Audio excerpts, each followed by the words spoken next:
Hello everyone, this is your friend Shinobi Nexus 2.0 and we are back in new fanfic. What if Naruto was chosen by the gods of the Shinobi world Part 2? Itachi stared down at Minato from above, suspended in a blood-red sky by a murder of crows.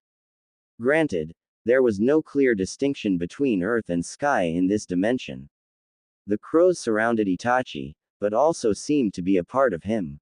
In truth, it was difficult to tell where man ended and bird began. Flesh blended into black feathers like the brushstrokes of a masterful painting. His form had no defined shape. It was as though he were an apparition. The fourth Hokage knew better, though. This was Sharingan Genjutsu. The service you held was quite magnificent, the boy said. Thank you. Although Itachi spoke in a level tone, his voice was somehow loud and resonant. Itachi, Minato said, staring up at the distorted figure, I never expected you to show your face in the leaf at a time like this. This genjutsu wasn't the hardest to break out of, but it would be troublesome to expend the necessary amount of chakra. Minato had to commend his visitor for thinking ahead. He had come up with a plan that would lower the chances of his discovery in the real world. Itachi floated nearer to his former leader. His approach was met with a noticeable flinch. He descended to eye level and regarded Minato with visible confusion. The crows separated from Itachi, leaving behind a faded imitation of his real body. What are you doing here? Minato demanded. He resisted the urge to reach for a kunai. It wasn't that he wanted a fight. The survival response was just ingrained after so many years. Not that there was a point. Physical attacks wouldn't have any effect here. Itachi's eyes flitted to Minato's waist, registering his twitchy fingers. I haven't come to fight you, Lord Fourth. I'd never attempt something so foolish. Then what's this all about? I need to speak with you regarding the incident. Being back in the village is dangerous for me, so I'd rather make this quick. Bringing you into my genjutsu was my safest option. Time moves slower here. Minato nodded. He needed answers, and like it or not, Itachi Uchiha may well have been the sole person on the planet who was able and willing to give them to him. Okay, I'm listening. So, you've lost all memory of our discussion. Itachi's eyes widened with genuine intrigue. Minato nodded, hanging his head. Yeah, well, not lost per se. My memories have been tampered with. If what you're telling me is true, then I was right to order Genma, Iwashi and Rado to take Danzo in for interrogation. He should be arriving there right about now. Good. Itachi let out a thoughtful hum. I didn't realize your special kunai had been replaced with a fake until it was time for that task. Danzo must have done it when I changed out of my gear. Danzo. Minato clenched his fists. Itachi, how do I know I can really trust your story? What I remember about that rendezvous is very different from what you've told me. Itachi held out a hand as if in invitation. Very well. Let me show you. His body exploded into dozens of crows. The birds dispersed, and falling feathers blotted out Minato's vision. He swept them aside, surprised to find he was back in the Uchiha district. Itachi was nowhere in sight. Hello. Minato ran through the streets, calling out for Itachi, or anyone at all. He stopped when he saw the boy standing at the edge of the path connecting the Uchiha compound to the rest of the leaf. Itachi was in his Anbu gear. Then the scene transitioned to another location. Itachi flickered into view in a clearing, then hid behind a tree. Minato watched a past version of himself dash onto the grass and skid to an abrupt halt. Somewhere in the distance, water splashed against rocks. Itachi stepped out from behind his hiding spot, and the two ninja began their talk. I remember this, but wait, something's different here. Gulping back his trepidation, Minato waited to see what else Itachi had to show him. When this was all over, either everything would make sense or nothing would. The fourth Hokage panted, falling to his knees in his bedroom. He looked up to find Itachi leaning casually against a wall. Did that satisfy you? Itachi said. If not, then I won't resist you having me imprisoned. The boy's appearance supported this claim. His eyes had reverted to normal. They were now blacker than the hair that stopped at his neck. Minato took a moment to rest, letting his visitor sit with the silence. Then he stood, looking Itachi in the eyes without hesitation. He tapped into the pool of chakra he'd been storing in secret. Raw power coursed through him as he went into sage mode. He directed his enhanced sensory capabilities at the exiled teen. Pleased with his findings, Minato dispelled his sage chakra. He was careful not to speak above a whisper while giving Itachi his answer. I'm not going to detain you, Itachi. Of course I had my doubts about the visions you showed me, but the fact that you're willing to present yourself to me as your true self instead of a clone, and deactivate your Sharingan, is proof enough. Thank you, Itachi said, bowing in deference. I'll remember your mercy, Lord Hokage. The simple gesture took Minato by surprise. Even after everything that had happened, the boy still saw himself as a proud Leaf subordinate. I guess this means you'll have to live as a rogue ninja, Minato said, biting his lip. Itachi, I know it doesn't mean much now, but I want you to know how sorry I am. I should have been there. I tried to be there, but Danzo stopped me. Now your life is ruined. We can only try our best to do what we can for the village, Itachi said. You and I are human, so we're guilty of mistakes. Even so, we're still alive, so we can do something with the time we have left.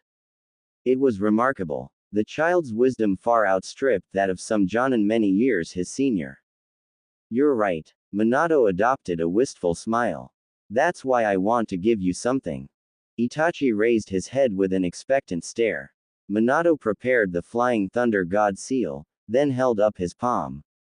One of my seals. If you have my mark on you, we can still stay in touch.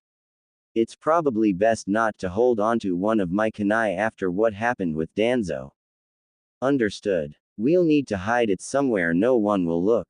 An awkward few seconds went by as Itachi fidgeted, considering where to have the mark placed. Finally, he bent forward and parted some of his hair, revealing a section of his scalp behind the rows of dark follicles. Here, please. No one will see it if I keep the mark here. Minato creased his lips into a thoughtful frown. Smart. He decided not to waste time, and extended a hand toward the suggested spot. Once the mark was applied, Itachi said, I have but one request, if you'll allow me that. I know I don't deserve to ask such things.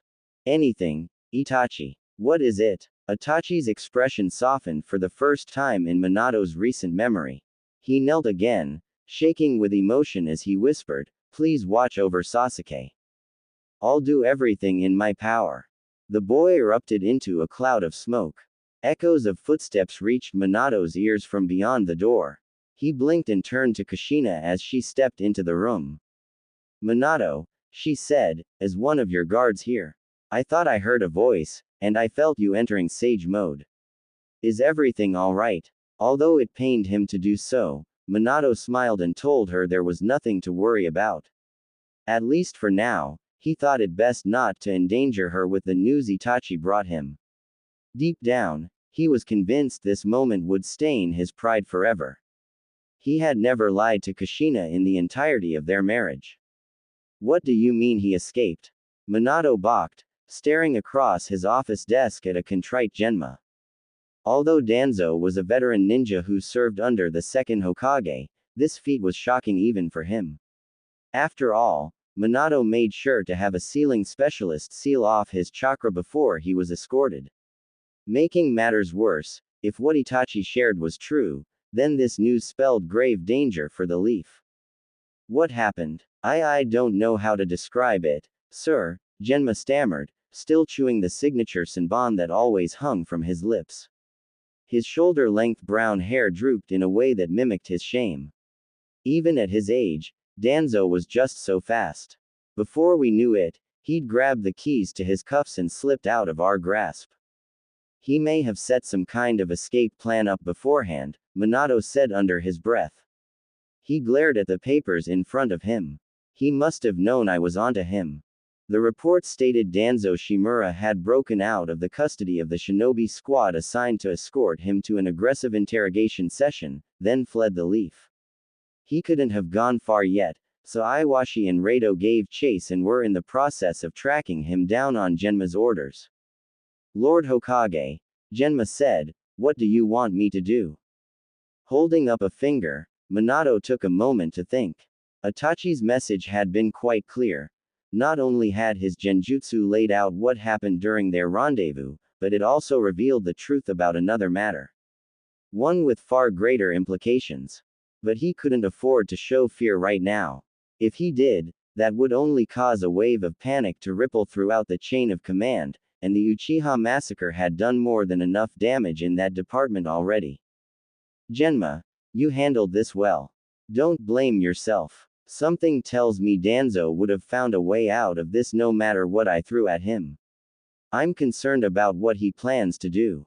He's an elder, and the knowledge he possesses about the village could easily topple us in no time. Minato walked around the desk and paced the room. Then an idea hit him. Alright, I'm going to discuss this incident with the third in private. In the meantime, Genma, select a team to back up Iwashi and Rado. I ask that you include Kakashi. His ninja hounds will be invaluable in picking up Danzo's trail. Come find me when you're ready, and I'll teleport you. Yes, sir. Minato's right-hand man bowed and marched out of the office, full of purpose. Genma had his mission. Now the Hokage had one of his own to carry out. Minato came home early in the afternoon, slipped off his shoes, and searched the house for Kushina. He found her stepping out of the shower. She was wrapped in a towel with her damp red hair resting across one shoulder. She looked up in surprise. Minato, you're home early today. Yeah, Minato said, pausing to accept a quick kiss. I've got a lot to fill you in on, but I'll let you get dressed first. I'll be just a minute, ya know, she said with a smile, hurrying into the bedroom. Later, they sat across from each other at the dinner table, going over all that he'd had to deal with that day. Kushina rested her chin on one palm, sighing as she took it all in. So the third agreed. Yeah, after we talked things over, I went back to the office and sent a message to Master Jiraiya. I decided to pull him off of his Madara tracking task. Right now, Danzo's our most immediate priority. I agree, Kushina said. I knew something serious must have happened when Lord Hiruzen left in the middle of our barrier fortification exercise. Ever since we drafted the plans, he's been so dedicated to working with me on it. Yeah, Minato huffed. Sorry about that. It's no problem, ya know. We got it all done for the day. I was able to teach a group of Chunin and Jonin some improved formulas. That's great news. Minato smiled. His wife was practically glowing, full of pride about her ability to still prove useful to the village. Things may have been spiraling out of control over the past several hours, but at least one of them had a positive, productive day despite it all. Kushina's happiness gave way to a solemn frown. Oh, and there's something else I wanted to talk to you about. It's probably best we have this chat before Naruto comes home. At that point we'll be too busy to give it any real thought. Minato leaned in, eyes wide with concern. Of course. Go ahead. She scooted back into her chair, breaking eye contact. It's about Makoto. Well, not really. More about Sasuke. This was quite the surprise. Just like that, thoughts of his guilt surrounding the Uchiha massacre were dredged up by her words. Swallowing a lump in his throat, Minato gave Kushina his undivided attention. Words tumbled out of her one after the other. It was clear that Kushina was trying to hurry and get it all out, lest she forget what she needed to say. Anyway, she's always been such a good friend to me, ever since we met in the academy. Even when tensions were strained between the Leaf and the Uchiha in recent years, she was always so kind. I feel like I owe it to her to do more in her memory. You know what I mean, right? While Minato wasn't certain where this was going, he was dying to find out. He nodded and waited with bated breath. His wife's lips parted in what felt like slow motion to deliver the message at the heart of this discussion. Kushina took slow, measured steps through the Leaf Village Hospital, checking the numbers above the doors of each room she passed. The place smelled of alcohol and sickness. Ornate wall decorations were affixed at regular intervals in a poor attempt to distract visitors from the grim prospects many patients here faced. Once, Kushina had been one of the unlucky few towing the line between life and death. If not for Tsunade's last-minute intervention, she would have joined the hundreds of patients this hospital failed to save, or even provide enough beds for prior to their deaths, following the Nine Tails attack. Recalling those dark times, she trudged on, her palms dampening with sweat. Coming back here was far from an ideal situation, but Kushina's current goal was worth the torture. She did her best to stay out of the way of anyone who looked busy, exchanging polite hellos with those she knew. Much to her disappointment, no one stopped to talk. In fact, she got the feeling everyone was staying out of her way on purpose. Kushina had to admit, being the Hokage's wife had its perks. She would have been grateful, if not for the fact that there was nothing to distract herself from the cloying scent of the dead, the dying, and the unwell. Kushina's knees threatened to give at any moment. She couldn't stop now, though. Not so close. She wove her way through the streams of staff and patients until she found the room she sought. A door near the end of the hall was open a half-inch. Sliding her hand through the doorway, she eased it open an inch more and peeked through. Fighting back her anxiety, she called out, "Hello." A female voice responded, "Ah, good afternoon, Miss Kushina. You may enter." Kushina took another breath, steeled her resolve, and pulled the door open. When she stepped through, the first thing she saw was the colorless expression on the face of a young boy. Sasuke Uchiha sat upright in his hospital bed. A nurse was placing flowers in a vase on the table next to him. She stepped aside, letting Kushina approach. "Oh," Kushina said, throwing up her hands, "no, please don't mind me. You can stay. It's all right. I was just leaving, ma'am," the woman explained, flashing a nervous smile. She skittered toward the exit. Kushina's shoulders sank as she watched the woman disappear into the hallway at record speed, in much the same manner as those she waved at a few moments ago. Wiping the frown from her face, she turned back to Sasuke. Compared to his predicament, hers were trifling concerns. "Hello, Sasuke. Do you know who I am?" "You're Kushina Uzumaki, the fourth Hokage's wife," his small voice said. He stared at her with eyes that looked dead apart from a faint glimmer of curiosity. "You were with him at the funeral." His visible suffering tugged at her heartstrings. Kushina made her way to the side of the bed and sat at the edge, smiling down at the poor boy. She did all she could to keep from crying while she spoke. "That's right. There's more, though. I was a friend of your mom's. Did you know that?" He shook his head, looking up at her with a blank stare. She nodded. "Makoto and I were both very happy to be new mothers. I talked to her just after you were born. You were so cute, ya know." Kushina poked his nose, managing to get a weak laugh out of him. She was pleased to see that at least some of his innocence remained. Hesitating at first, she took his tiny, pudgy hand in hers. It was warm and clammy with nervous sweat. A visit from the Hokage's wife in the flesh must have been like a dream for someone so young. Kushina placed her free hand on top of his, reaching inside herself for the courage to do what she'd set out to in the first place. "Sasuke," she said, "about what happened in the Uchiha district." His expression darkened. Sasuke slipped his hand out of her grasp and buried his face into his bed covers. She'd taken the conversation where neither of them wanted it to go, but there was no other choice. "I'm so sorry," Kushina stressed, rubbing the boy's back. She shuddered every time his little body heaved. "I know how much it hurts. When I was a child, I lost my clan too." His crying quieted to a sniffle. Loosening his grip on the covers, he looked up at her in wordless wonder. Kushina forced her bitter memories to the surface. She needed to be genuine with him. Given everything the boy had endured, he deserved that much. "That's right," she confirmed. "I came home one evening from the academy, and my clan had been taken by surprise in an attack. Many lives were lost, and I was captured, but the fourth saved me. He's really strong, ya know. Kushina flexed a bicep, flashing a smile. Sasuke continued to stare in awe. She sighed, hoping she was getting through to him. Sasuke, a wise woman from my clan once told me, when I didn't know what to do and my life was changing in ways I had no say in, that there was one way to make it through. How? The boy asked in a quavering voice. Love. You have to fill your heart with love. She gave him a warm smile, putting a hand to her chest.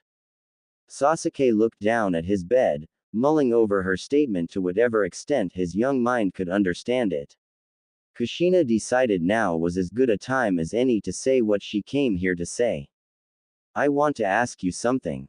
Something important. He blinked away tears. What is it? Would you like to come live with me and my family?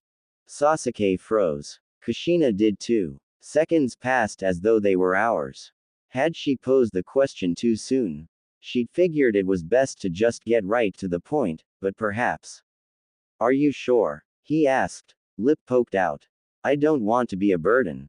Somehow, Kushina's heart managed to shatter into even smaller pieces. No, please don't say that.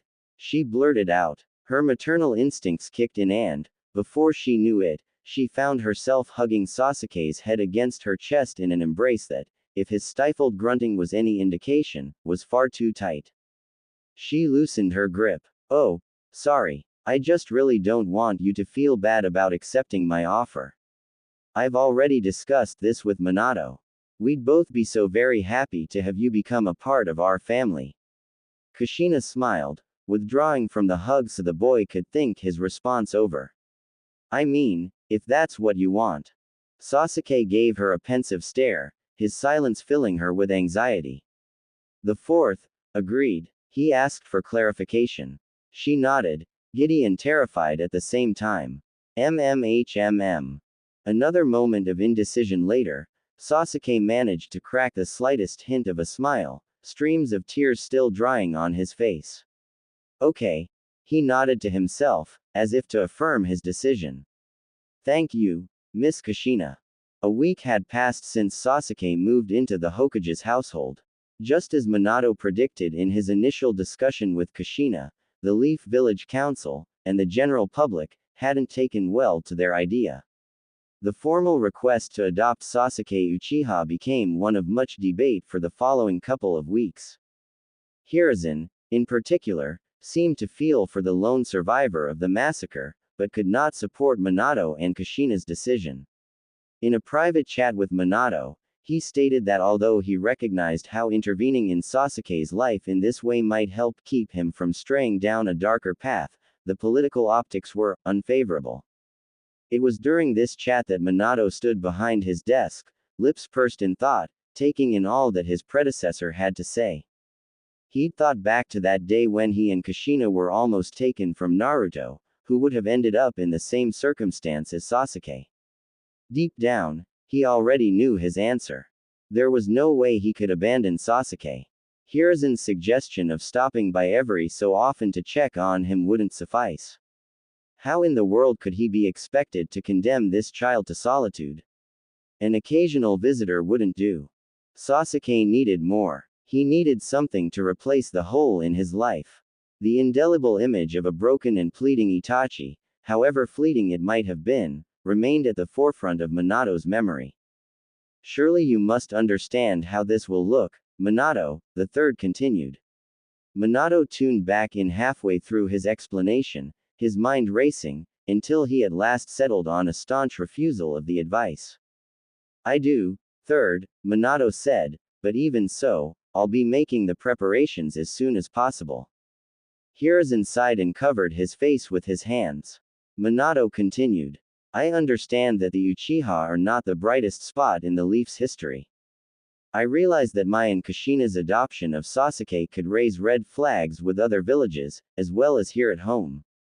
They may think that this was a power play orchestrated to groom a young Uchiha with weaker ties to his brethren, whom I could then mold into a loyal military asset for the village's benefit. Knowing all of this, I still don't care. I won't become the kind of Hokage who turns his back on any of his people. Sasuke is one of our own, so I'll do what I can for him. Hiruzen nodded, a grim frown on his face. You're absolutely certain about this? I am. Minato held the third Hokage's gaze for several uncomfortable seconds. Seeing that he did not waver, Hiruzen gave him a dismissive gesture. Very well. If your mind's made up, then I will support you in this. The Leaf Elder turned and started toward the door. Thank you, Lord Third, Minato said. He rested against his desk, examining the paperwork awaiting his signature. Trust me, I'll make this work.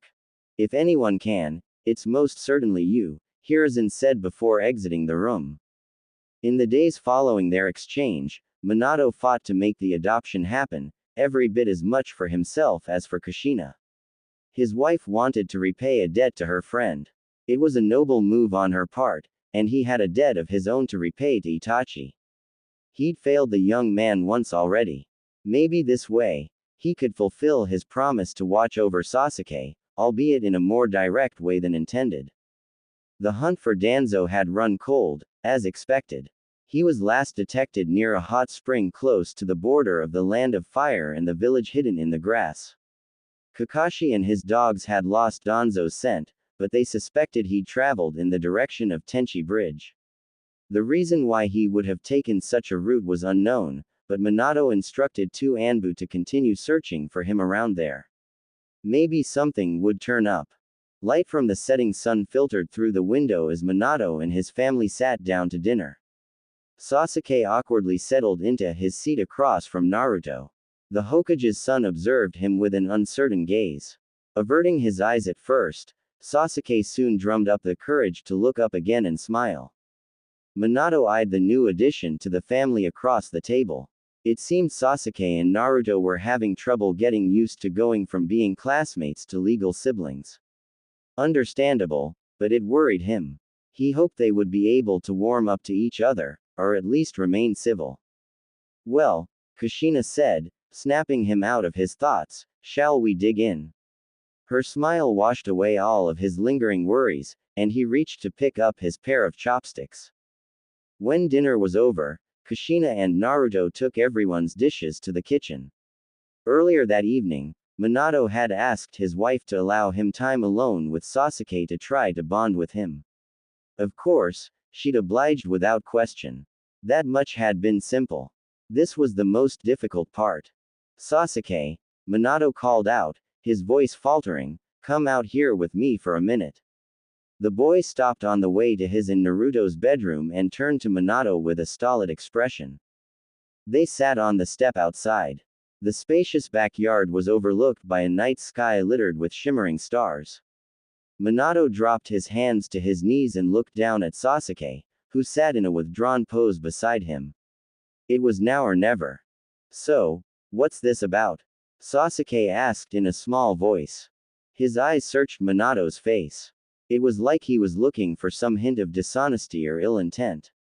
Much like at the funeral, Minato couldn't help but be reminded of the many young ninja in the war whose innocent smiles gave way to similar expressions, right up until they either became efficient killing machines or died on the battlefield. Don't worry, Minato said, smiling up at the sky, I just wanted to sit with you and talk. We're family now, after all. I would have done this earlier, but I thought it would be better to give you space while you settled in. Oh, okay. Sasuke continued to stare with suspicion. I won't treat you like a child, Sasuke. After what you've gone through, I don't think that's fair to you. He looked down at the boy again, doing his best to appear non-threatening and open. I won't make you do anything you don't want to, and I'm not asking you to pretend your old life never happened. What I will do is believe in you.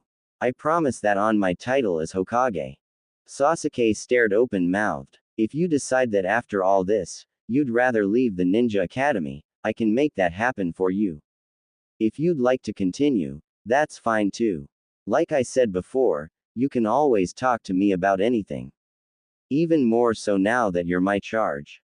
Sasuke looked toward the dew-swept grass, his lip poked out in sadness. Your charge? Huh, what is it? Minato patted the boy on the back, craning his neck so that they were at eye level. I didn't mean anything bad by that, I swear. I told Lady Kushina at the hospital that I didn't want to be a bother, Sasuke mumbled. I'm just extra responsibility for you. What? Sasuke, don't think. Naruto doesn't even want me here, and he's right not to. I don't really belong. Sasuke curled his knees up against his chest. Did Naruto say that to you? Minato asked, a firmness in his voice now. If he did, I'll talk to him. No, but, he didn't have to.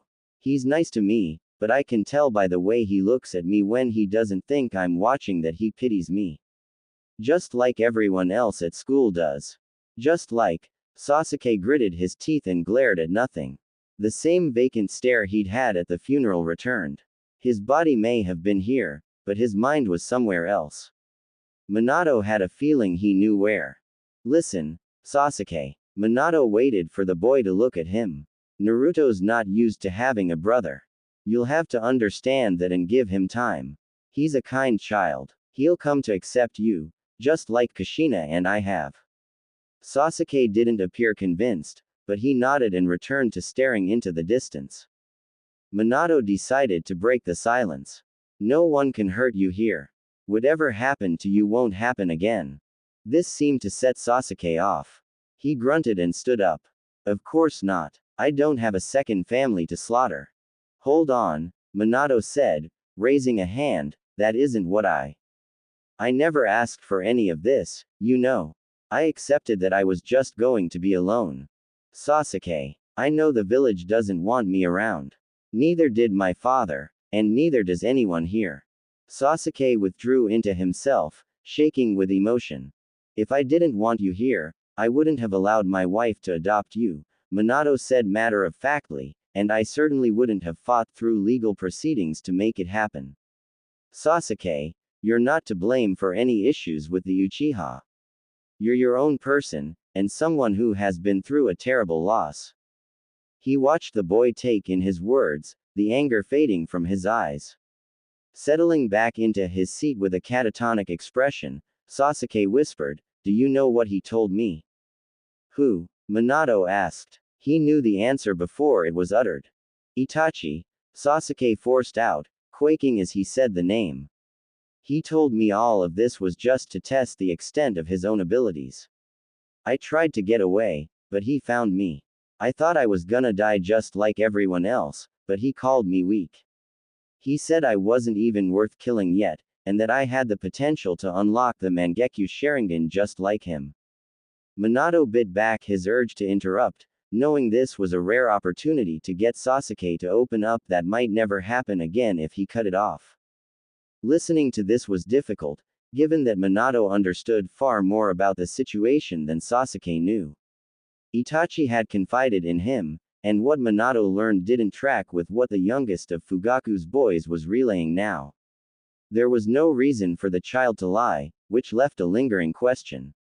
Why had Itachi chosen to deceive his younger brother? If Minato's knowledge of the legacy of the Uchiha were anything to go by, then he had a pretty good guess. I was so scared, so angry. I was helpless. He told me if I wished to kill him for what he'd done, I should hate him, run, and cling to my wretched life.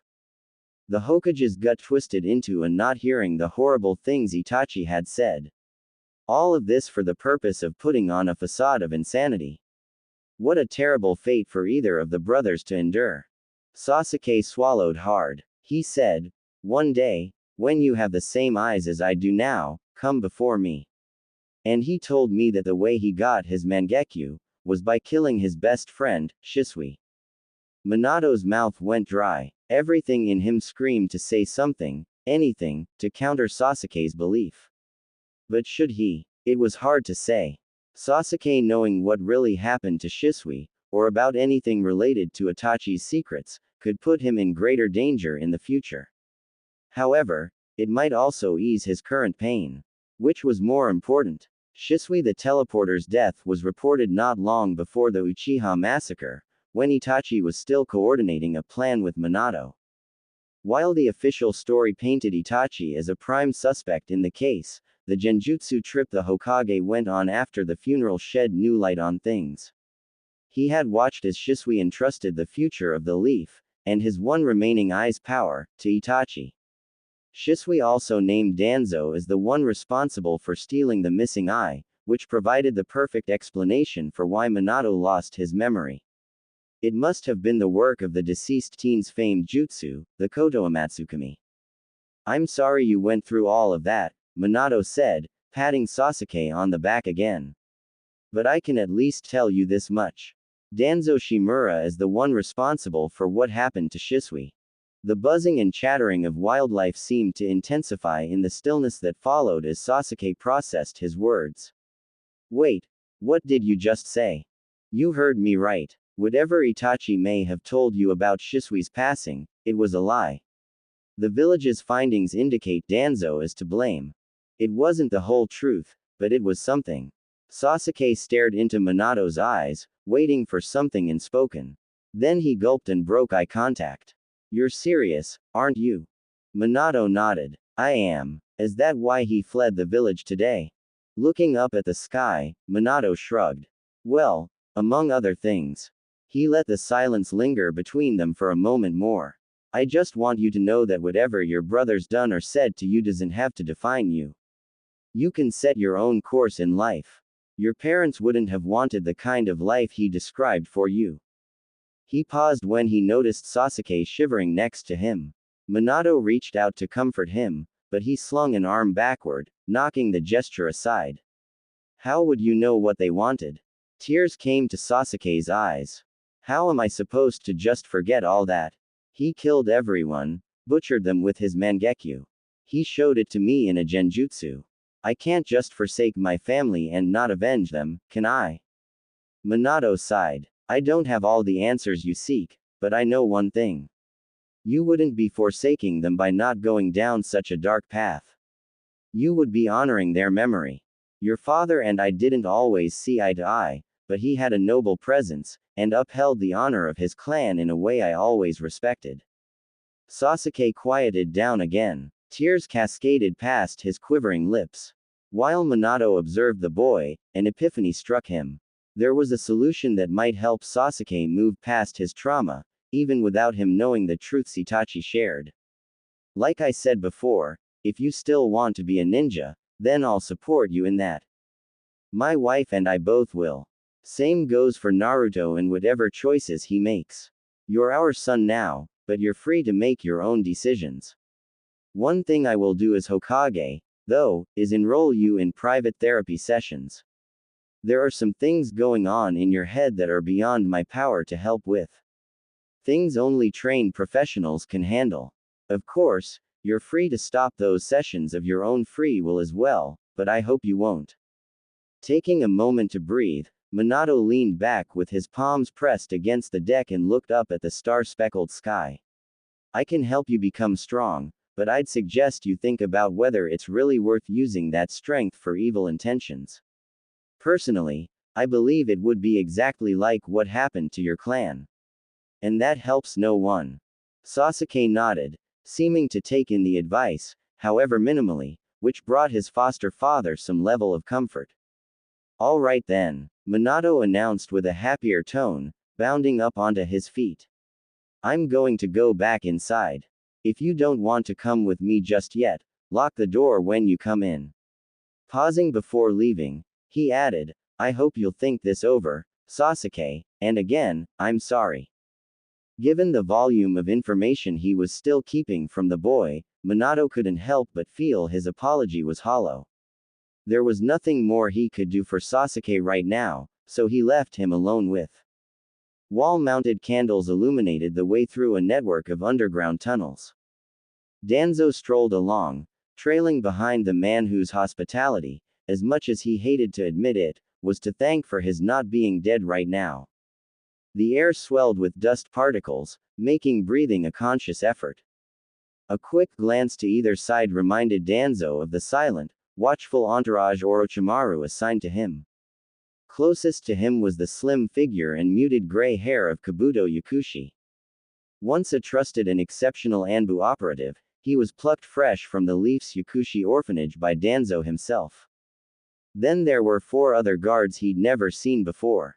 One was a man with 2 heads, and the other had 6 arms. A red-headed woman and a larger man with a sparse amount of hair flanked Danzo on the right.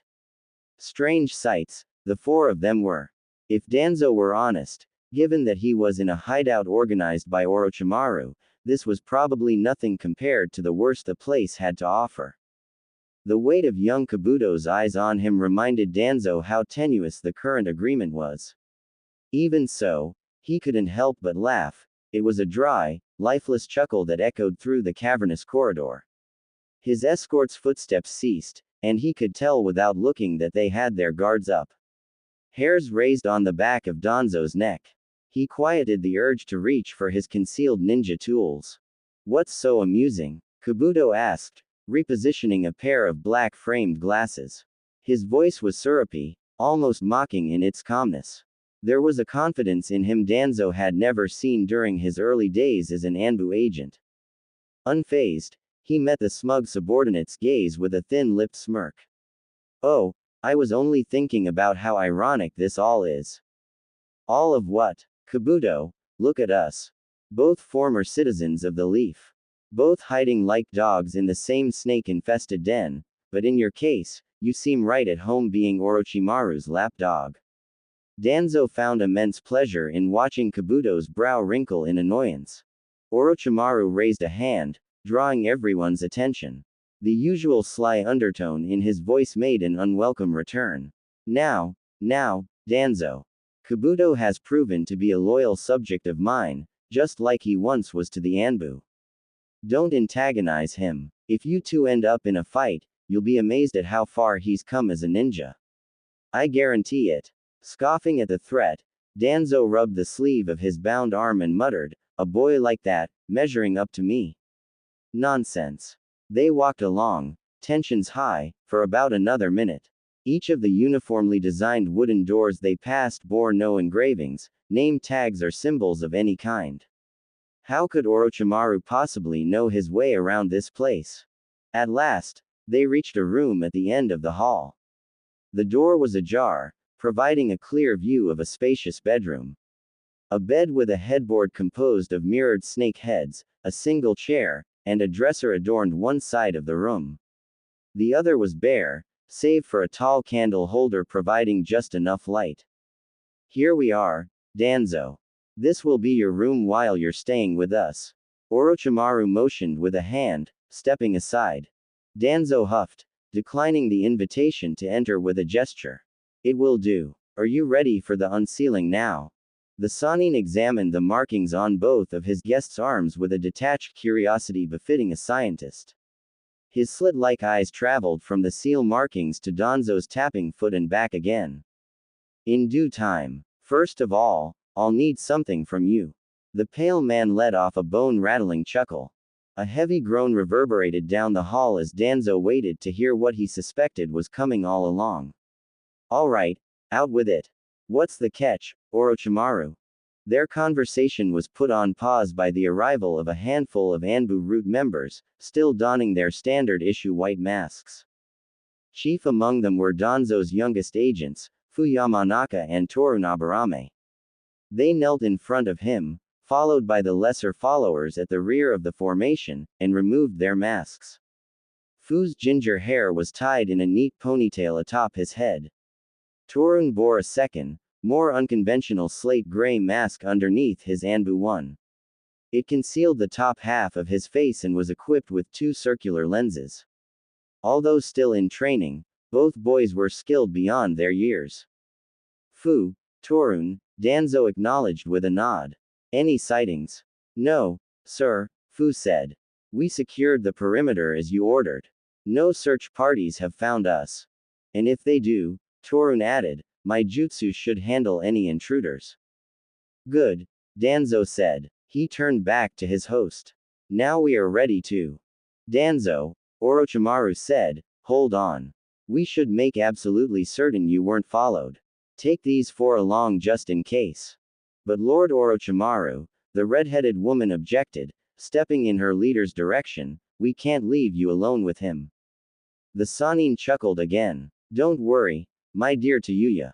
I'll have Kabuto by my side. Now go on. We have much to discuss. Don't we, Danzo? His sly stare earned a miffed grunt from his guest. Yes, Danzo seethed. Keeping his emotions lidded took all the willpower in the world. He remembered his subordinates, who were still kneeling as they awaited orders. Go back out there and keep watch. Divert anyone you encounter off of the trail of this hideout, no matter what it takes. Stay spread out, stay hidden. Understood. A chorus of voices responded, yes, sir. Fu and Torun donned their disguises once more. The group of followers, including Orochimaru's 4 servants, formed synchronized hand signs. Everyone, Danzo interrupted, don't forget that if you're hit with a flying thunder god seal, you are to end your lives. Under no circumstances do you return to this location. The odds that the Hokage would come along on the mission to find him were slim, but it couldn't hurt to be thorough. Everyone nodded, and the 4 guards in Danzo's Anbu detail vanished in a spectacular burst of smoke. After they were gone, he said, can we please get on with this already? Of course. Orochimaru smirked. As you may have already guessed, my plans primarily concern the leaf. Danzo blew out a breath, none too surprised. I will need to build up a more powerful force in order for what I have in mind to be successful. That's where you come in. Is that so? What exactly do you have in mind, then? It involves both of the former Hokage.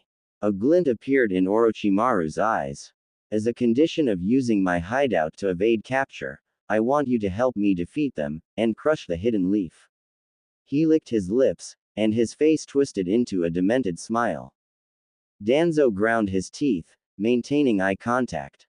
There was a crispness in the air as the 2 men assessed one another. The sound is but a fledgling village at the moment, Orochimaru went on, dismissing his shrewd guest's glare. But we will indeed make our move. When that time comes, Danzo, you'll be key to my plans. And what makes you think I would agree to something like this? Tracking a blur of movement, Danzo shifted in time to parry an outstretched arm that sliced through the air, buzzing with dense chakra. He followed the glowing hand back to its source, the young man named Kabuto. His steadfast gaze held a quiet intelligence that had shone through even in his days of piteous orphanhood. The naive innocence that once graced those eyes was long gone, no doubt snuffed out by his experiences as a spy for the Anbu. Kabuto had become what Danzo always believed he could. He was an efficient killing machine.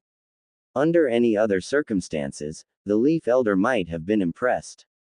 I highly suggest you think twice before raising a hand to me, boy, Danzo growled, shoving Kabuto away only to discover he'd interlocked his other arm in an attempt at a grapple. Neither gave an inch, and they stood in a static pose for several seconds that passed like hours. Kabuto sneered. I sensed your intent to harm Lord Orochimaru. I won't allow that. Danzo swept Kabuto's legs, forcing him to loosen his hold and flip backward. The young man took care to check that his glasses weren't askew once he was back on his feet. Orochimaru watched the interaction in amused silence. I was planning no such thing, Danzo said, giving the irksome lackey a healthy dose of side-eye. I simply don't care for this arrangement. I thought you might say that, Orochimaru admitted, throwing up his hands. That's why I came up with a contingency plan. I have terms that might make you more agreeable. If you'll follow me. He led the way down a branching hallway with a crooked smile on his face. Wind whistled past as Yamato soared through the air, gliding from one impossibly thick tree branch to another. He alighted and placed a hand against the trunk beside him, closing his eyes. Not long afterward, he heard the rustle of leaves above him. Yugao. He acknowledged without looking up. Anything yet? She asked in as quiet a voice as possible. He shook his head. Not here, but I think my wood clone found something up ahead. Then let's go check it. Oh, Yugao dove sideways as she cried, watch out. Yamato sensed the threat half a second earlier than Yugao's warning reached his ears. He flipped forward, diverting some chakra to his feet to adhere them to the underside of the tree branch. A barrage of kunai embedded itself in the wood where his hand was a moment prior. Yugao crouched on a branch beside him, her sword drawn and sharp as ever. She deflected another volley of projectiles with a single stroke of her blade, which left a trail of faded afterimages. Scanning the area, Yamato spotted several figures lurking in the surrounding forest. They zipped from one area to the next, staying just out of reach of the sunlight spilling into a nearby canopy.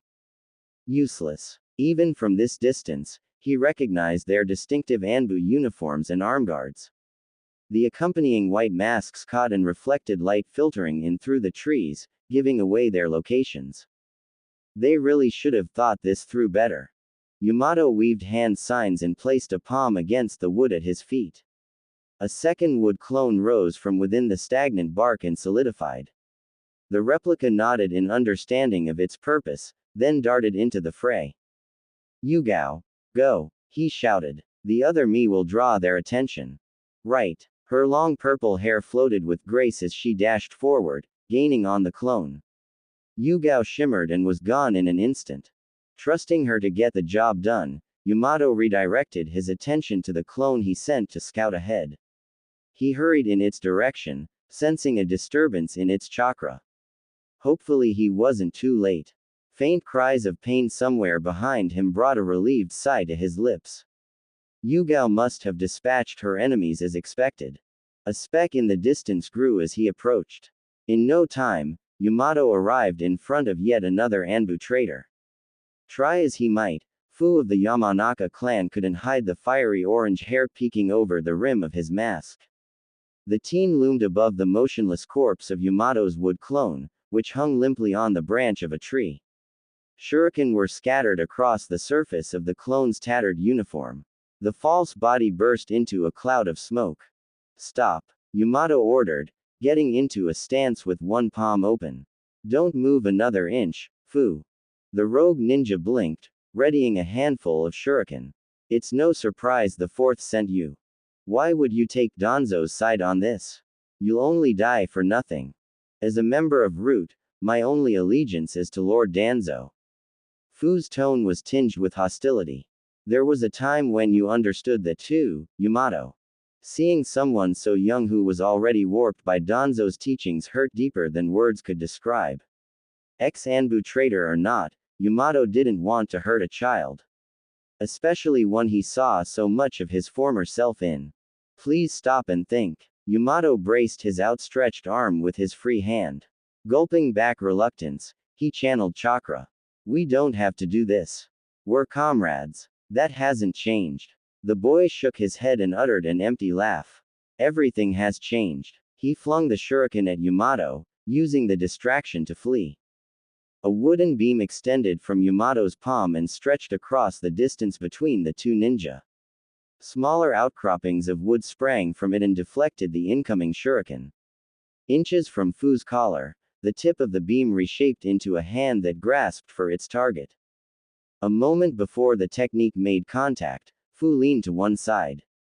His mask was knocked off, but he unsheathed a tanto imbued with chakra and sliced the hand off at the wrist. Fu hopped from one tree to another, wasting no time in his escape. The wooden beam receded into Yamato's hand and he gave chase, stringing together the signs for his next jutsu. Large, adjacent wooden pillars rose around the young man and his pursuer. The pillars twisted together, converging at a peak atop the trees. Yamato landed on a sturdy branch and wiped his brow. Capture successful. It wasn't long before he realized he'd spoken too soon. A creeping mass of darkness ate away at the side of the wood prison closest to Fu. Light peeked through, revealing a masked ninja on the outside of the barrier. Once the hole was big enough for his body to fit through, the Yamanaka leapt to freedom. Yamato deconstructed the dome and followed, preparing to use another jutsu. However, he paused when he noticed Yugao gliding overhead. Yamato, she called out. The other squad members are almost here. Let's hurry and deal with these two. Yamato and Yugao struck an enemy each. Yugao crossed blades with Fu in midair, while Yamato melded with a tree and traveled through the underground network of roots to surprise the second Anbu. He emerged from a branch in front of his foe, transforming one hand into a spike. He thrust it forward, aiming for their center mass. The enemy sensed him and turned away from observing Fu just in time to backflip. Still, he caught the edge of their mask, cracking it, and gouged out a sliver of their chin. The injured operative landed on a nearby branch and wiped the blood from his face. Staring back at Yamato was none other than Fu's partner, Torun of the Aburame clan. Yamato deflated, his resolve in shambles at the sight of the injured teen. "You, too." Saying nothing, Torun extended both arms. He emitted a wide spray of purple mist from both sleeves. "Yugao," Yamato called out with urgency, "get some distance." The tree where he stood disintegrated an instant after he dodged out of the way. Torun's highly lethal swarms of insects were no secret among the Anbu. Even at so young an age, the Aburame boy made a name for himself as wielder of one of the deadliest jutsu in the Hidden Leaf. If those bugs touched any of their team, it would mean certain death. Only Torun possessed the antidote. Yugao parried a blow from Fu. Her well-aimed kick rocketed him toward a tree.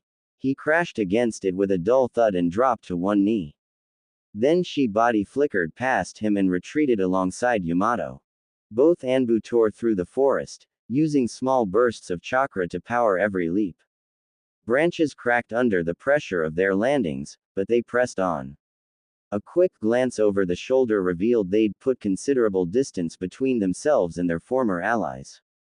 However, their lightning-fast jumps stopped short when they fell right into the enemy's trap. One of several giant spiderwebs absorbed their impact and snapped back into place, leaving them suspended in midair.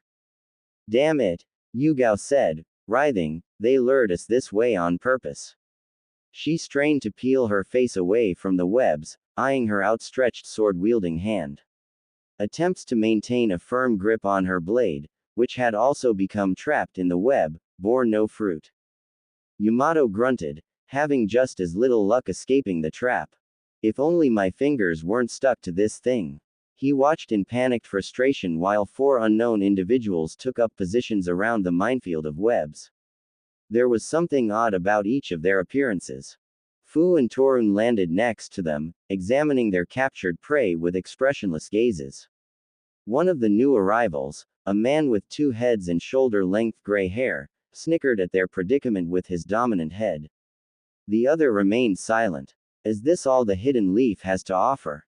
he teased. "Should we kill them?" asked the most imposing of the 4, a large man with a perpetual serious stare. "Of course we should, fat-ass," snapped a red-headed woman. "Don't be stupid." "To Yuya," the man replied, "girls shouldn't talk that W." "Shut the hell up," she bristled, melting his intent to admonish her with a stare. Several more ninja, all wearing a uniform Yamato didn't recognize, gathered around the spiderweb trap. "Let's bring their bodies to Lord Orochimaru," the last of the 4, a man with 6 arms, suggested. "He'll want to dissect and study them." Yamato grimaced at the mention of that name. Orochimaru. He'd been that monster's test subject once before, and had no intention of ending up on his operating table again. Worse still, what would Orochimaru do to someone like Yugao, who had no unique genetic abilities for him to exploit? The obvious answer made his stomach turn. If only for her sake, he needed to get them out of this. He put all of his might into pulling against the thread, but it was infused with chakra that strengthened its adhesive properties.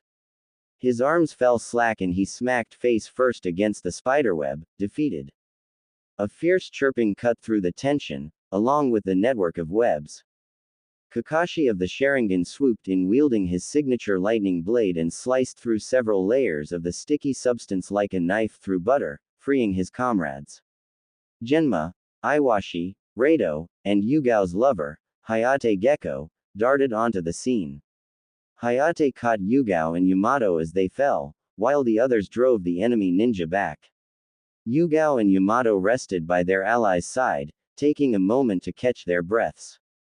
Kakashi's gang of ninja hounds was last to arrive. "Don't let the webs touch you," Yamato warned, sitting up and watching as his allies engaged the enemy. Metal clanged against metal, Explosions rang out, and smoke filled the air as the opposing forces clashed in a frenzy of battles. Attacks came from all directions. What began as majority hand-to-hand fighting escalated to impressive displays of elemental techniques, creating a low visibility zone.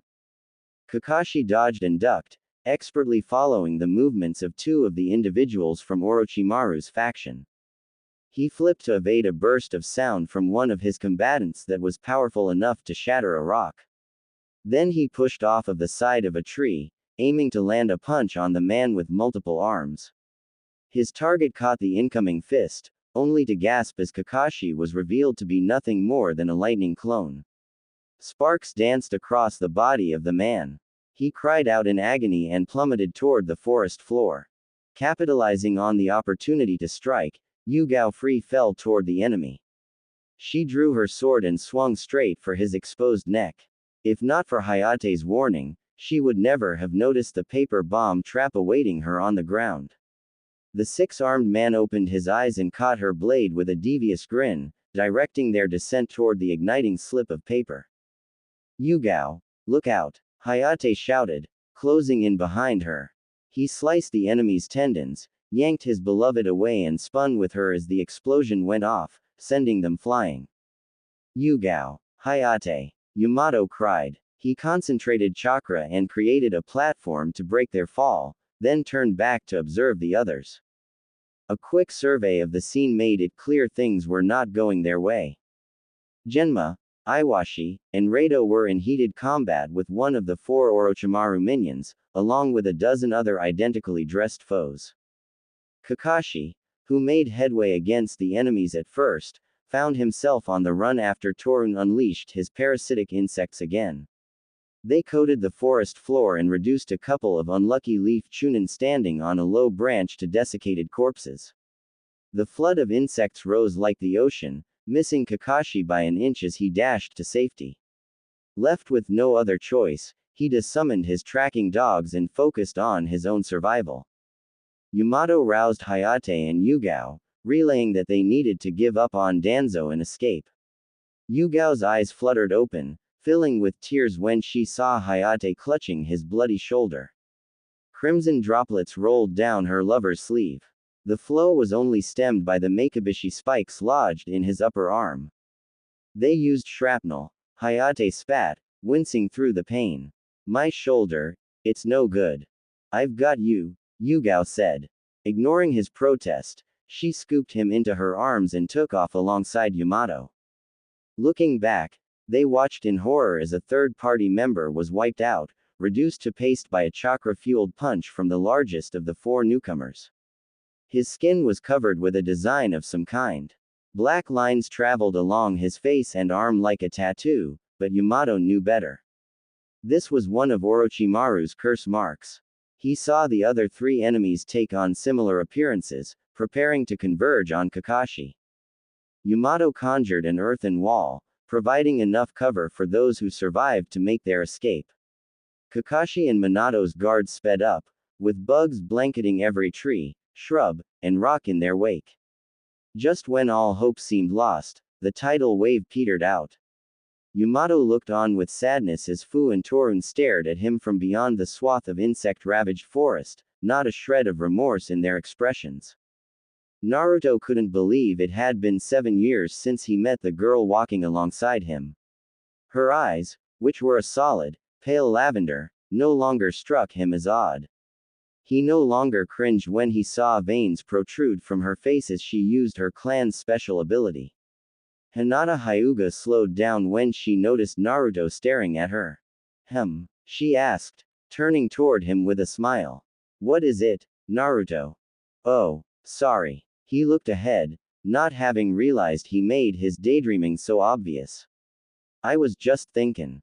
About what? Her tone was a touch stronger than usual. Inquisitive, but not pushy. Even this was a major step up from the timid Hinata he met on that day. Naruto came to a stop next to a tall tree growing at the edge of the path to the Hyuga Manor. Its thick, gnarled branches twisted and splayed in an artful collage of wood and leaves. The large roots that gave the tree life had grown into the path's side wall, unwilling to be restrained by artificial borders. He couldn't help but admire the old marvel of nature. About us. Naruto nodded toward the tree. This is the exact spot where we met. Don't you remember? She stood next to him, leaving room for others to pass. Oh, of course I do. Feels just like yesterday, Naruto said, exhaling and staring up at the clouds. Except I don't think this tree was there back then. Hinata shook her head. No, it wasn't. Mother had a few of these planted right around the time Lord Fourth started negotiations with us. He snorted, reflecting on Hinata's words. Of course, by us, she meant her father Hiashi, not the Hyuga clan as a whole. She was just trying to make it sound more like the group effort they both knew it wasn't. Hiashi Hyuga. Naruto didn't like the guy all that much, or the way he treated his own daughter, Naruto's best friend. Why his dad was so dead set on meeting with Hinata's dad to discuss the future of the Hyuga clan was a complete mystery. The man was so bullheaded that Naruto couldn't see any chance of Minato getting through to Hiashi, or at bare minimum, making him stop branding his own relatives. Main and branch families aside, the tradition was sickening in Naruto's opinion. When he became Hokage, it would be the first thing he changed. Naruto snapped back to reality and caught himself scowling at nothing. Hinata shot him a knowing look. He seems to be changing, you know. An aura of doubt oozed from his every pore, eliminating the need for words.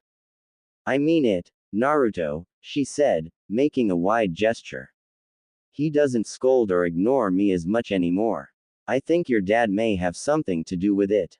Huh, Naruto balked. What ya mean? I think that maybe. Hinata looked at the pavement. I think Lord Fourth has softened him. Naruto tilted his head, not believing his ears. However, there was no way Hinata would lie to him. Oh, well, great, I think. Hinata stifled a giggle. I'm glad our parents can get along so well. I'm glad we're friends, too. She blushed, turning away so that half of her face was visible. Me too. Naruto flipped her a thumbs up, smiling broadly, and put an arm around her shoulder. I bet you and I are gonna be on the same team when we leave the academy. Don't you, Hinata? Wouldn't that be great? He marched along the path with unnecessary fervor, swaying side to side and pulling Hinata along with him. Her muffled voice of agreement was drowned out by his impassioned chanting that drew attention their way. Hinata shriveled a bit in Naruto's grasp. Her awkwardness in public had diminished, but there were still remnants. Not for long, though. Becoming a full-fledged ninja and going on missions with him would train that out of her.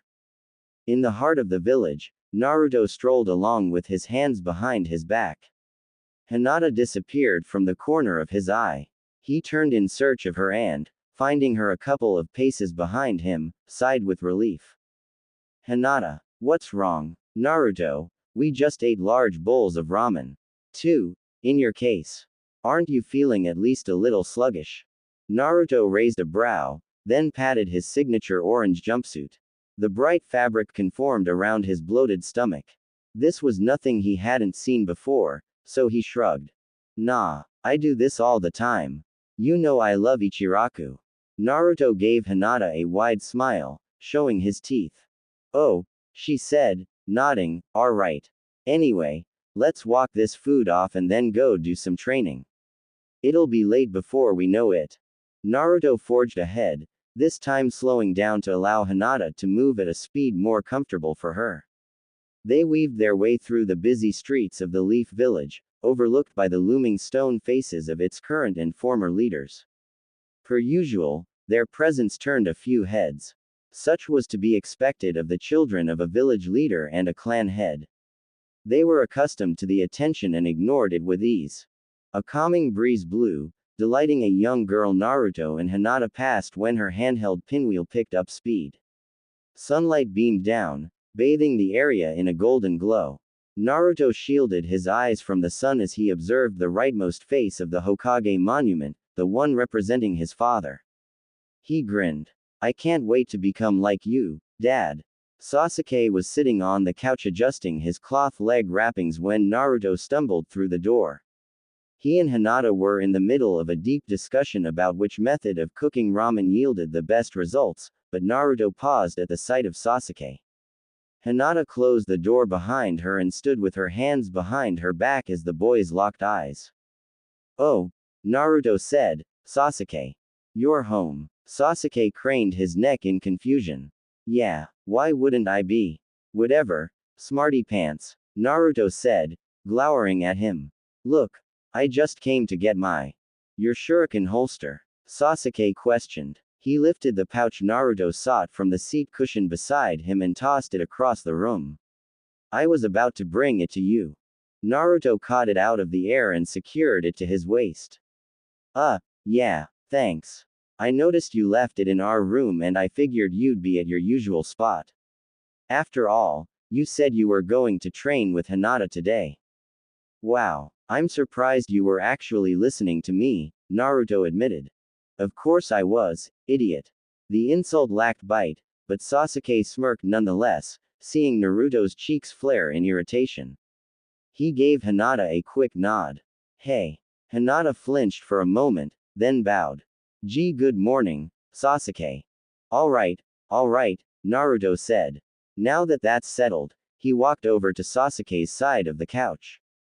"Are you coming with us?" Sasuke huffed. Pass. Naruto echoed, his face contorting in offense.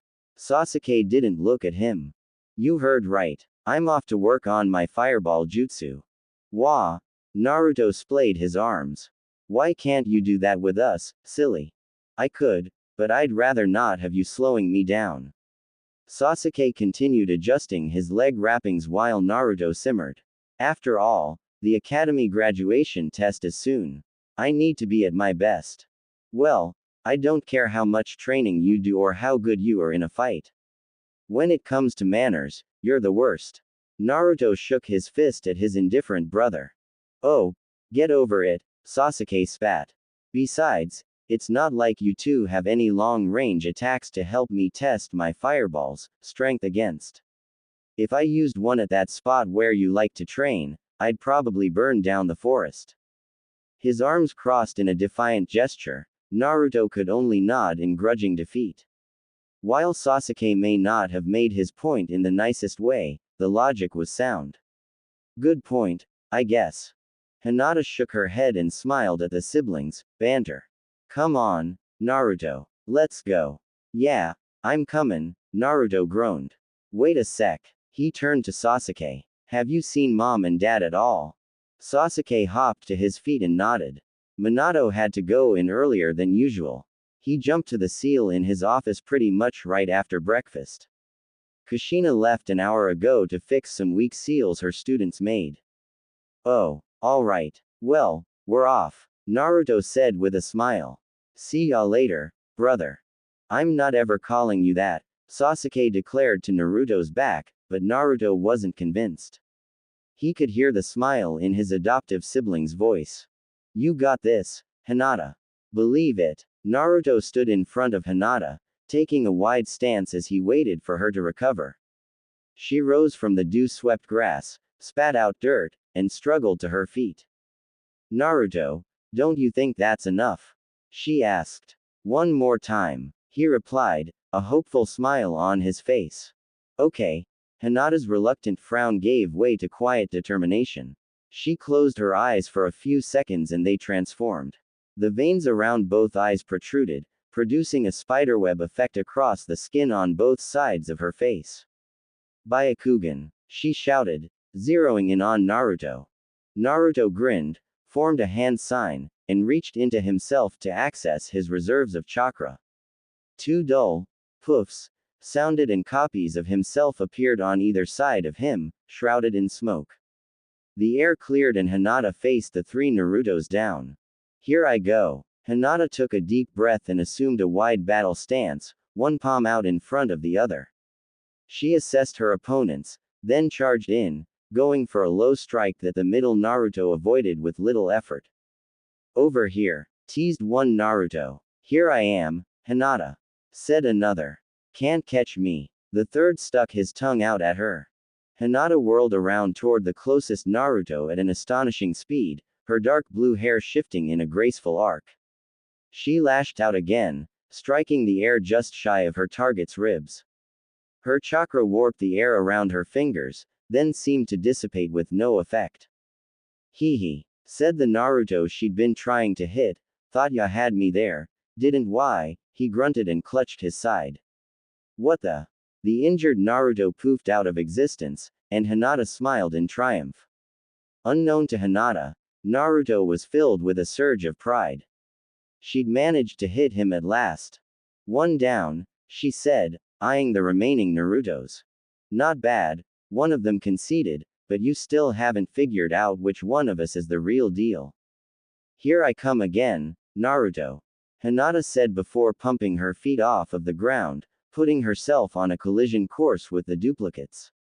Both versions of Naruto met her head-on, eager for another round. The sun was starting to set as Naruto and Hinata entered the Hyuga Manor.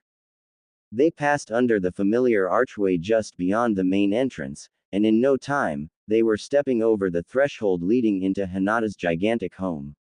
The layout consisted of an elaborate network of large, open rooms crafted from polished wood and separated by paper dividers. Naruto looked around in awe. He had come here many times before, but the grand scale of the place never lost its appeal. That is, until he remembered the two people who also lived here. One of these undesirables entered the main room from a side door. He scrunched his face up in confusion at the sight of their tattered clothes and weary expressions. Lady Hinata, Naruto, Neji said. His expression hardened. What's happened?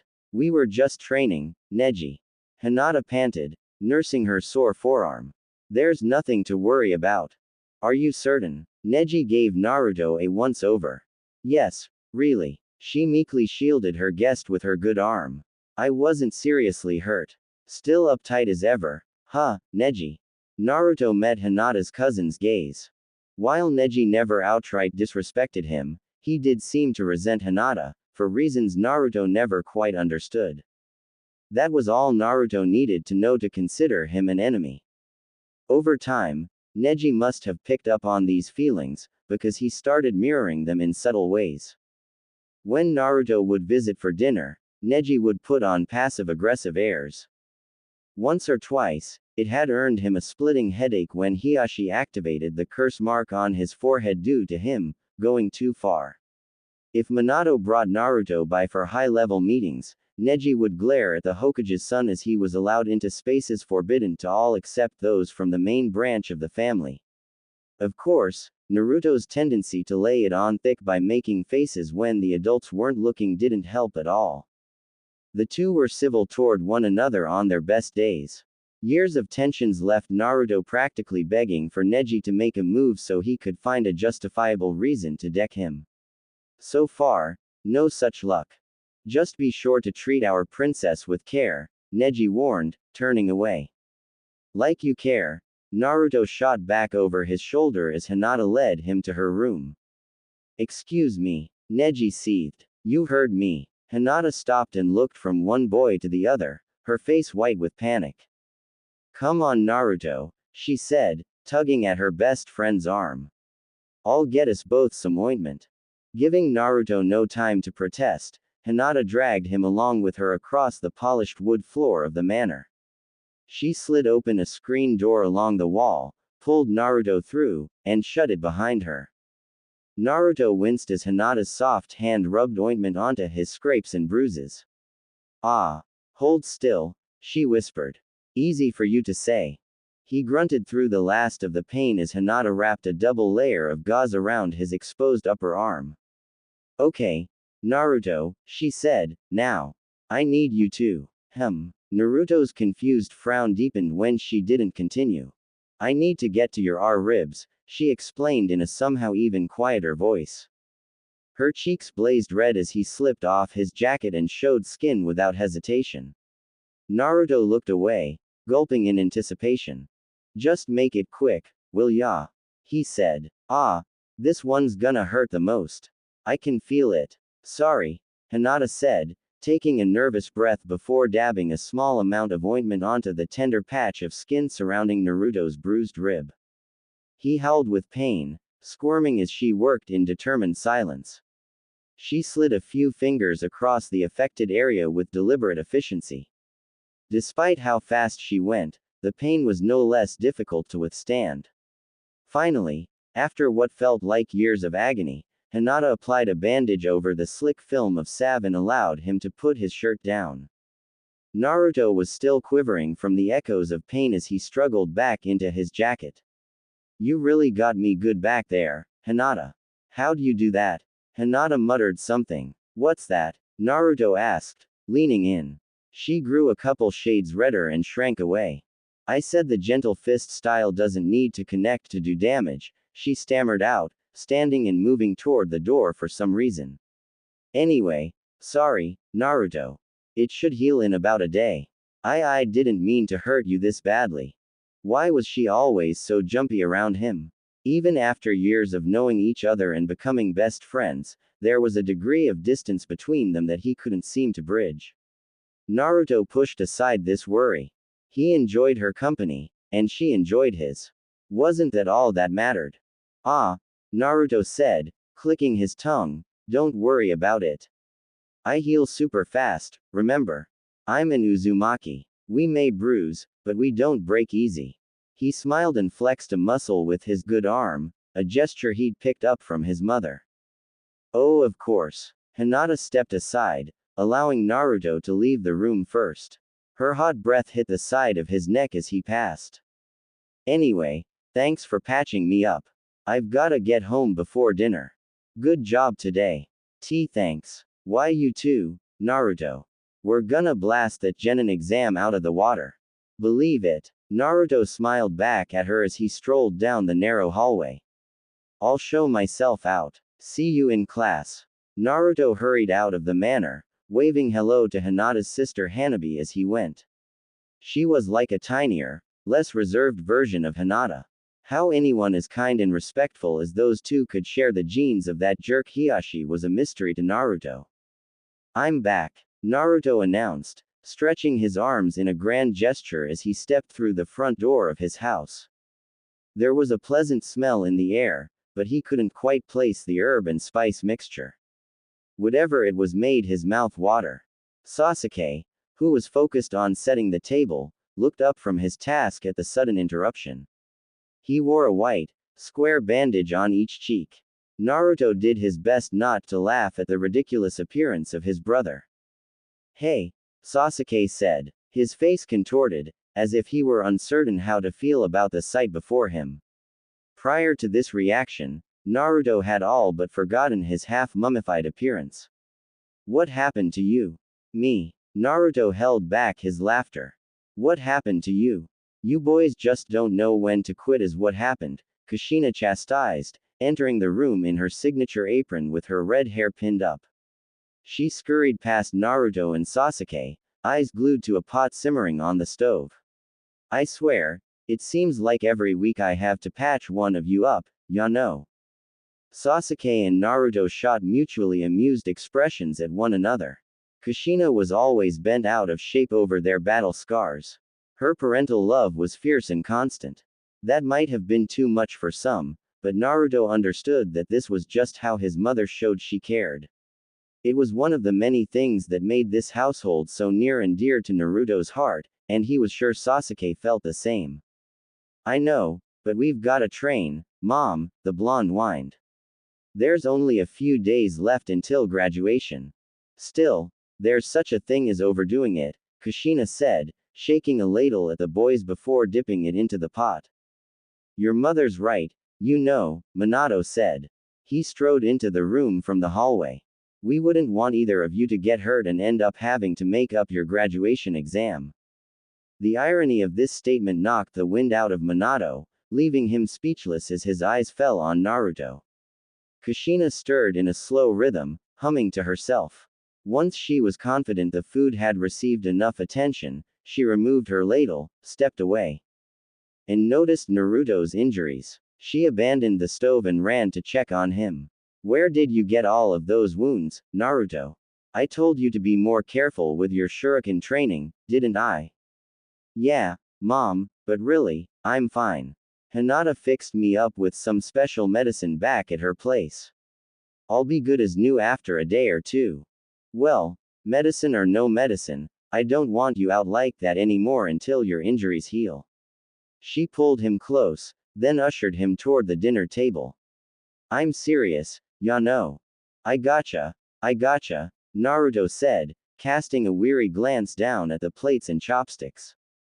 Boy, am I starved, too. Whatever that is smells great. Naruto pitched in with helping Sasuke out, and in no time they were all sitting down to eat. Minato and Kushina took turns carrying over large dishes piled with food. Of course, one of the plates was reserved for Sasuke's favorite, Kushina's red rice balls, without their signature sauce, as he wasn't thrilled about the sweet kick it added.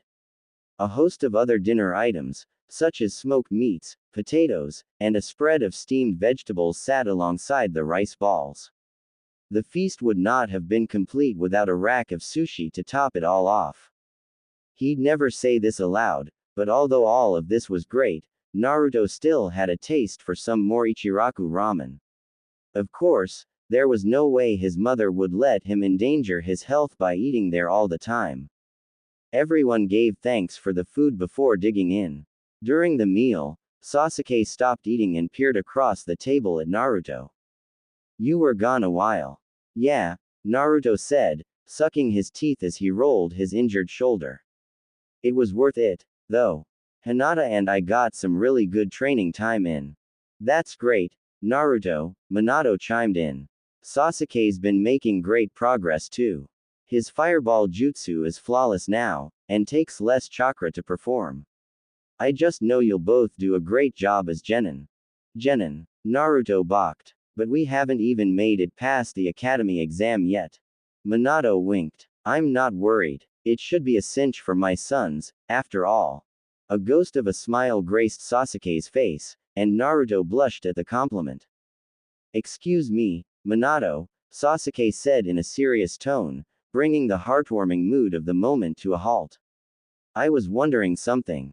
Naruto stared across the table, clueless. He was halfway through devouring a mouthful of sushi. He said, his voice muffled. Minato gestured to Sasuke to go on. What is it, Sasuke? Sasuke kept his eyes on his plate at first, brow furrowed, but gained confidence as he spoke. Could you please spar with me before we graduate? I'd like to measure my progress after all this time. Kushina gasped, glancing at her husband, who had yet to respond. Naruto almost choked on his food. Gulping it down with considerable effort, he blurted out, Hey. Not without me you don't, Sasuke. Sasuke flitted his gaze in Naruto's direction. You want in too? You bet I do. I'm the son of the yellow flash and the red hot habanero. There's no way I'd sit this one out. A moment of hesitation later, Sasuke nodded. Alright, let's see which of us is the strongest, then. Kushina sat trembling in her seat. The very air around her grew charged and heavy, or maybe that was all in Naruto's imagination. However, he doubted it, given his dad's reaction. Minato went from quiet admiration of the boy's healthy rivalry to a look of subdued terror at the sight of his wife. She sat idle, a prominent vein on her forehead bulging as her anger built. In an instant, she rose from her seat and her hair snapped free of its hairpin, fanning out in multiple directions. Each thick tuft waved like a monster's tentacle, with a life of its own, and she glared at her family members one by one. Naruto, Sasuke. Her voice boomed, freezing the boys in place. I just said no more getting yourselves hurt, didn't I? I won't allow you to drag your father into this as well. Alright, Sasuke said, letting it slip that he was intimidated by the display. His pride kicked in soon after, and he puffed out his chest in a feigned show of bravery. We got it, Mom. Really. No need for that. Naruto waved his hands in a frantic attempt at stopping that from being unleashed. The last thing he needed right now was the red-hot habanero upset with him. Last time that happened, he'd feared for his life. And you, she muttered, craning her neck toward Minato, you're not going to entertain this, are you? He held up both hands, a sheepish smile on his face. Now hold on, Kushina. I think it's a harmless idea, so long as we don't go all out.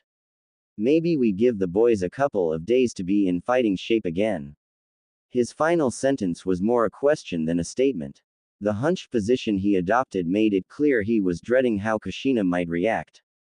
She sized him up, eyes wide with fury and her hair dancing like mad around her. Then, at last the spectacle ended, and she settled down into her seat. I'd better not have to deal with any burns or bruises again, Kushina said with finality, returning to her food. Yes, ma'am, all three young men agreed, their heads bowed in a mixture of embarrassment and relief. The tension in the room had all but erased Naruto's muscle pains from his mind, but with his mother's episode over, all of the signals his nervous system was firing at him came flooding back. Hinata had really done a number on him. He'd known she had it in her all along, but sheesh. Wait a second. Perplexed, Naruto felt around his abdomen, then did it once more to be sure. His rib injury still hurt, but the pain wasn't as distracting in that spot as it had been an hour and a half ago. He grinned with excitement at the realization that it had already begun to mend. Naruto's inherited healing factor never ceased to amaze him. He would always be grateful for his Uzumaki lineage. 2 days before the final test at the academy, Naruto and Sasuke walked alongside one another into the Leaf's training yard. It overlooked a pristine lake. The water stood as still as the sleeping woodland creatures in the surrounding forest. A sliver of light glanced over the crest of the treeline, affording a modicum of sight. The boys stopped at the edge of the water, where one of Minato's kunai was embedded in the soft dirt. Several minutes into their wait, Naruto groaned. I don't see why Dad had us come all the way out here for this, he said, wiping his eyes. We have space near the house for training. Sasuke half yawned as he said, probably so Kushina wouldn't watch us like a hawk while we sparred with him. Naruto opened his mouth to answer, but his father blinked into existence out of thin air, distracting him. Minato plucked his kunai from the ground and stowed it away. The sun was rising in earnest now. Its amber glow illuminated the area as if in silent anticipation of the battle to come. Are we ready? Minato asked. His white Hokage cloak flapped behind him, descending slowly as if he'd fallen from the sky. Yeah, Dad. Naruto beamed with pride. Goosebumps covered every inch of his arms at the thought of showing his idol how far he had come.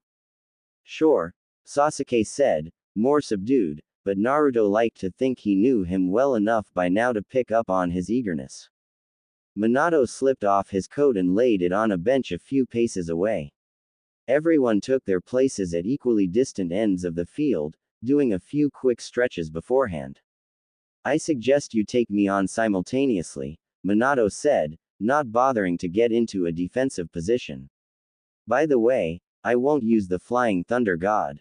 Naruto and Sasuke nodded to one another, signaling they were ready to go. Not bothering to give any warning, Naruto called upon his reservoir of chakra and charged in first. He zoomed across the open field at a speed he knew was uncommon for his age. Sasuke dashed forward until he was beside him. They rushed Minato with head-on punches. Unseen to anyone, they enacted the first phase of their plan. The earth trembled at the moment of impact. Minato grinned, clutching both boys' bare-knuckled fists in his palms. Naruto and Sasuke struggled against the fourth's iron grip, but could not free themselves or overpower him. Ah, I'm impressed, Minato said, a nonchalant smile on his face.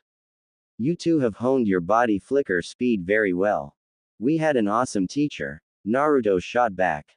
He smirked at Sasuke out of the corner of his eye. Right, Sasuke.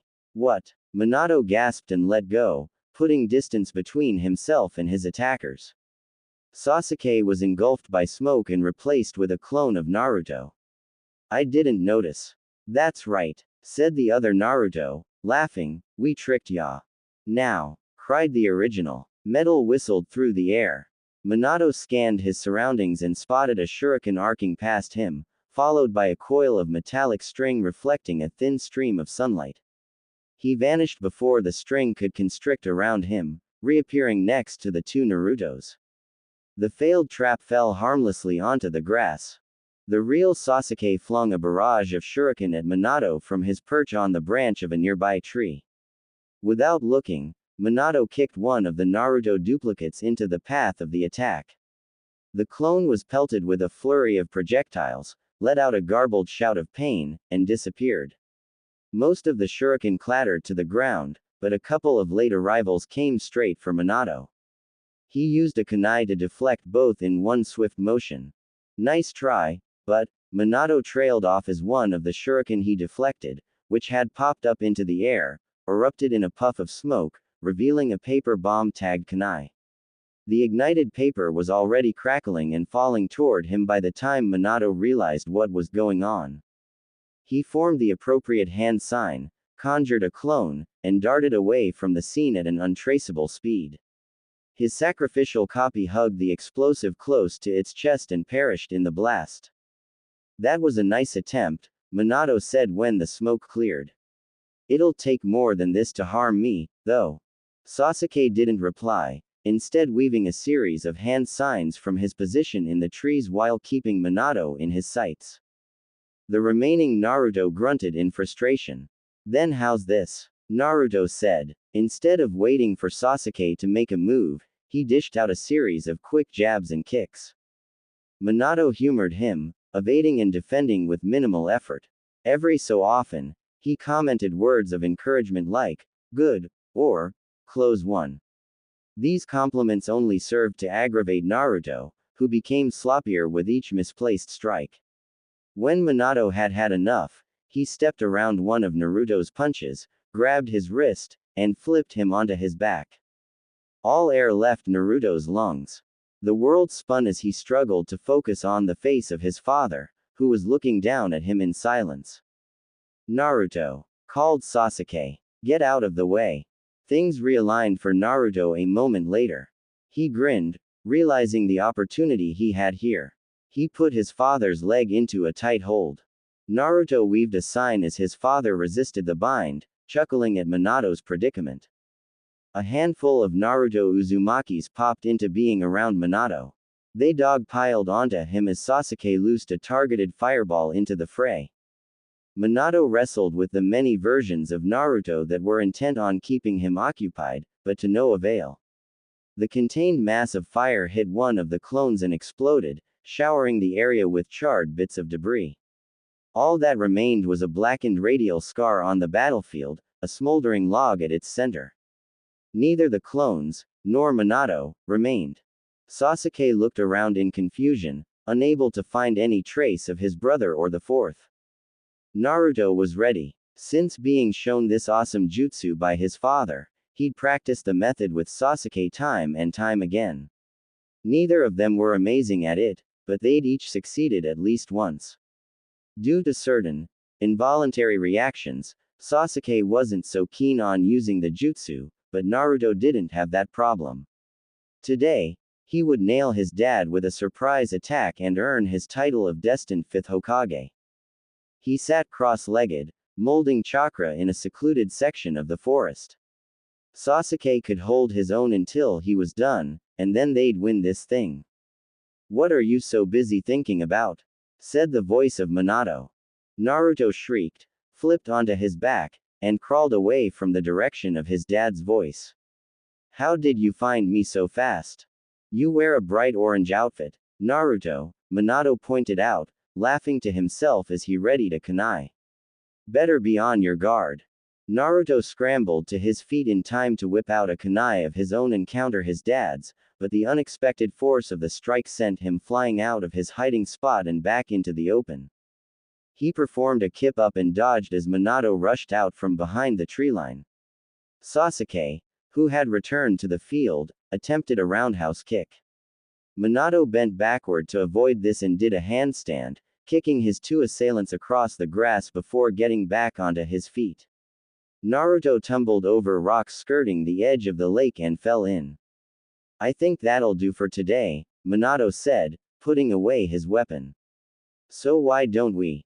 A wet kunai pressed itself into the fourth Hokage's throat from his blind spot. I wouldn't be so sure, Dad. Naruto grinned, standing behind Minato. Admit it. I gotcha, didn't I? Minato flinched, one eye trained on the corner of his vision. He raised his arms in surrender. All right, Naruto, he said in a lackluster tone, you got me. Or at least, that's what I would be saying if I were the real me. Naruto coughed as his father turned into smoke, blinding him.